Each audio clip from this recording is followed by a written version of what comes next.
As the summer transfer window enters its final month, Liverpool's focus continues to sharpen behind the scenes. While certain names dominate the headlines, other potential moves are quietly gathering pace. Moves that could prove just as significant in the long run. One of those involves England international Marc Guehi, whose situation is becoming increasingly difficult to ignore. With uncertainty surrounding both his club and contract, the Crystal Palace defender has emerged as a player to watch in what could become one of the window's most intriguing late stories. Let's break this down in today's video, along with all the other Liverpool news from the last 24 hours.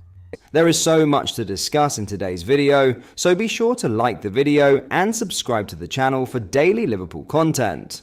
But first, Rio Numoha's impact on Liverpool's pre-season gives energy to the team, says Arne Slot, who is delighted with his progress despite still having learning points.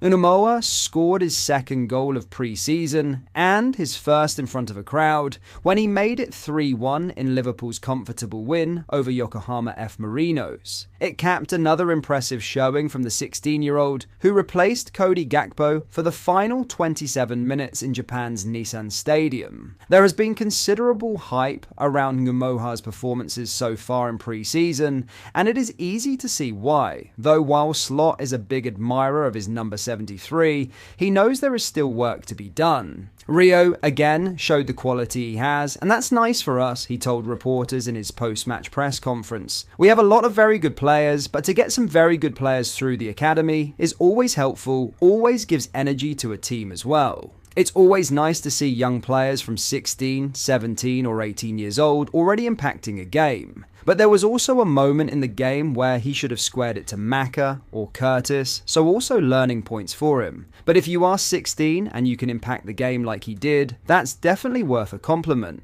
Numoha is likely to stay with Liverpool's first team for the remainder of pre-season and the Community Shield clash with Crystal Palace at Wembley next month. He may not be the only youngster involved either, with Slot keen to highlight the performance of fellow goalscorer Trey Nyoni, 18, as a number of his substitutes made an impact. He wasn't the only one who impacted the game from the bench, because Trey Nyoni, also a youngster, scored, assisted by Jeremy Frimpong, the head coach explained. In the first goal, I think Curtis Jones played a big part by winning the ball in the midfield. While pre-season is often an opportunity for youngsters to pick up minutes before rejoining the academy sides or heading out on loan, there is a sense that this summer is different. Numoha and Nyoni are still expected to turn out for Liverpool's under-21s in 2025/26, as well as the under-19s in the UEFA Youth League. But the teenagers could also be given more first-team exposure.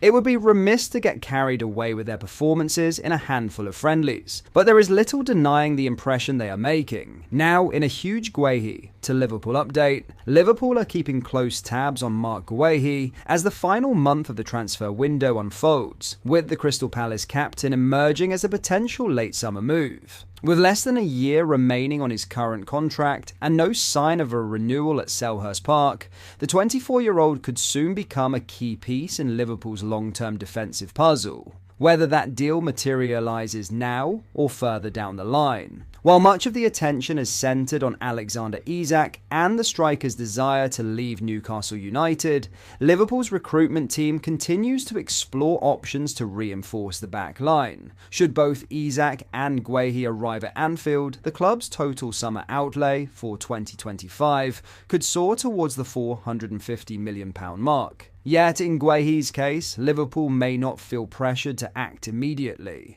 With no renewal in sight, the England international could well become a free agent by next summer. That uncertainty leaves Palace facing a decision: hold on to their leader for one more campaign, or take this final opportunity to cash in before the window closes. For Guehi, the timing is equally delicate. With the World Cup now just a year away, his next move could be crucial to securing a place in Thomas Tuchel's England squad.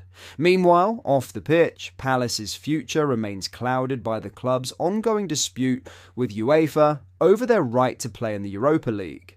Having clinched the FA Cup in May, Oliver Glasner's side looks set for a well-earned return to European competition. But that path hit a roadblock when UEFA ruled the club had breached multi-club ownership rules due to a minority shareholder's ties to French side Lyon, and moved to relegate Palace to the Europa Conference League instead. Palace have since launched an appeal with the Court of Arbitration for Sport, with a verdict expected on Monday, August 11th. That ruling could prove pivotal not just for Palace, but also for the futures of Guehi and other high-profile talents. A place in a higher-tier European competition could enhance the international ambitions of English players ahead of major tournaments. For now, Guehi remains a Palace player, preparing for a new campaign that, fittingly, kicks off against Liverpool at Wembley in the Community Shield on Sunday, August 10th. The centre-back missed the weekend clash with Crawley Town due to a minor injury. In other news, Liverpool have confirmed the sale of Luis Diaz to Bayern Munich in a deal worth £65.6 million,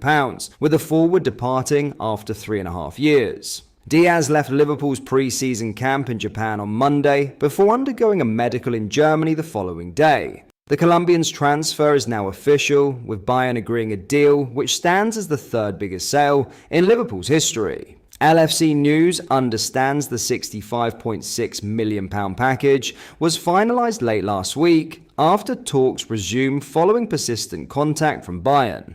Bayern were eager to bolster their attacking ranks following the departures of Thomas Müller and Leroy Sané, along with a long-term injury to Jamal Musiala, after failed attempts to sign Florian Wirtz, who chose Liverpool, and Nico Williams, who signed a new contract at Athletic Club. The Bavarian club have now landed a top-level signing. Diaz leaves Liverpool having become a key player for both Jurgen Klopp and later Arne Slot, making an immediate impact following his move from Porto in January 2022. He was signed in a deal worth an initial £37.5 million, with the club paying a further £5.5 million in add-ons during his time at Anfield. That means the £65.6 million deal represents a considerable profit despite Diaz having entered the final 2 years of his contract and being set to turn 29 in January. Speaking to Bayern's website after completing his move, Diaz said, "I'm very happy. It means a lot to me to be part of FC Bayern. They're one of the biggest clubs in the world. I want to help my new team with my way of playing football and my character. My goal is to win every possible title. And that's what we'll work for every day as a team." Liverpool have already bolstered their attack with the signing of Hugo Ekitike from Eintracht Frankfurt, but are expected to make further additions in the coming month. That comes with Darwin Núñez and Federico Chiesa also likely to move on, with Newcastle striker Alexander Isak their priority target. In an emotional Instagram post, Diaz bid farewell, saying, "3 years and a half that I'll treasure forever. I arrived with all the dreams in the world, and I am leaving proud of everything we achieved together. I have met incredible people, fabulous colleagues, coaches who helped me a lot, and extraordinary fans. Liverpool is indeed a special team, and I will keep everyone in my heart. The cycle ends here, and it is so gratifying to look back and realize how happy we were. Not only because of the trophies we won, but for the union and friendship that made it all possible. There were ups and downs, as there always are, but there was always truth, as it should be in a family. It's good to be leaving with the feeling of a duty fulfilled, and, most of all, to be leaving a champion. It would have been the perfect goodbye if we hadn't lost one of ours in such a tragic way. As I said, and I repeat, I carry everyone with me in my heart, but one of them in particular, Diogo. I will never forget him. We will never forget him. Thank you for everything. You'll never walk alone." But that is all for today's video. Thank you for watching. I hope you enjoyed. If you did, please drop a like on the video and subscribe to the channel for daily Liverpool content. We post all the latest Liverpool news every day, so join our fast-growing community so you never miss out. Thank you. I'll see you in the next video.